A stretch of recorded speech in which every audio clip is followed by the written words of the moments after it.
Assalamualaikum warahmatullahi wabarakatuh. Malam ini kita akan membahas salah satu kitab fikih, yaitu kitab Fathul Mu'in, karya dari Syekh Zainuddin Al-Malibari, salah satu kitab fikih dari madhab Syafi'i. Qala musannif rahimahullahu ta'ala wa nafa'ana bihi fid dharaini amin. Babus salat. Inilah bab salat. Hiya syar'an aqwalun wa af'alun makhsusatun muftatahatun bitakbir muhtatamatun bitaslim. Salat secara syariat definisinya adalah akwalun, yaitu ucapan, wa af'alun dan perbuatan makhsusatun yang dikhususkan. Jadi salat itu adalah suatu gerakan dan suatu ucapan yang dikhususkan. Jadi tidak sembarang pergerakan maupun tidak sembarang ucapan, tapi ucapan dan perbuatan yang dikhususkan. Muftatahatun bitakbir, yaitu yang dimulai dari takbir, muhtatamatun bitaslim, dan diakhiri dengan salam.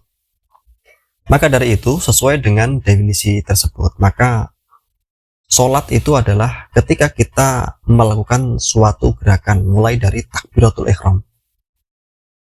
Ketika kita sudah melakukan takbiratul ihram, maka semua gerakan yang kita lakukan itu adalah dihitung sebagai gerakan sholat sampai kita nanti selesai salam tentunya.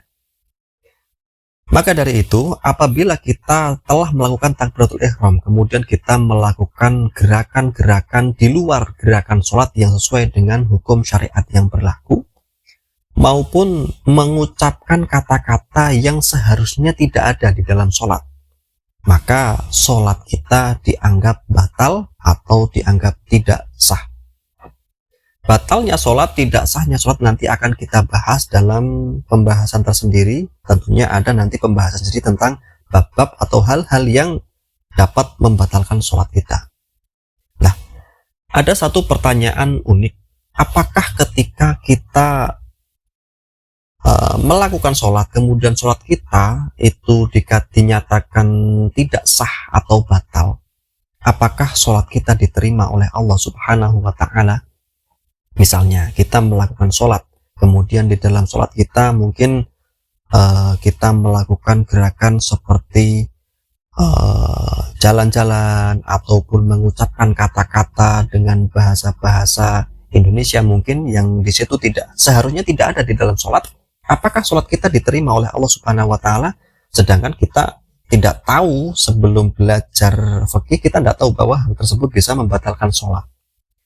Maka ada baiknya kita tidak perlu memikirkan hal tersebut. Karena apa?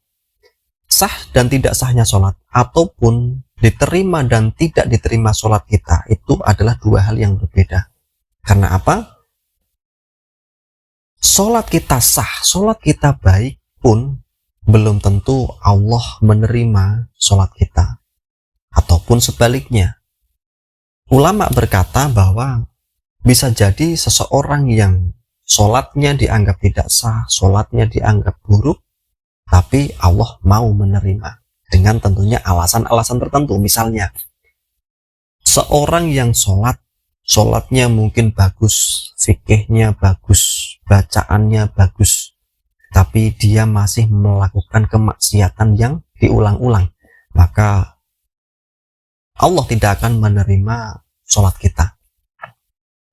Begitu juga mungkin seorang yang memang dikatakan sudah berusaha belajar, akan tetapi dia masih sulit menerima ilmu-ilmu tersebut karena mungkin, mohon maaf, karena kebodohan atau mungkin karena dia mempunyai daya tangkap yang rendah mungkin ya. Kemudian ketika diajarkan dia begitu sulit menerima pelajaran tersebut, tapi dia sudah berusaha mengaji, kemudian mencari ilmu di pondok-pondok mungkin atau kepada alim ulama. Nah, kemudian dia melakukan sholat, kemudian di dalam sholatnya dia melakukan beberapa kesalahan-kesalahan yang sebenarnya kesalahan tersebut bisa mengakibatkan sholatnya tidak sah. Maka bisa jadi Allah tetap menerima. Karena apa? Dia sudah berusaha mencari ilmu, maka Allah meridhoinya. Begitu yang dikatakan oleh para ulama. Sedangkan sholat secara bahasa adalah wasumiyatu bidzalika liistimaliha ala sholati lughatan wa hiya du'a. Sedangkan salat dikatakan secara bahasa, salat adalah doa. Sekian, semoga bermanfaat. Wallahu a'lam bishawab. Wassalamualaikum warahmatullahi wabarakatuh.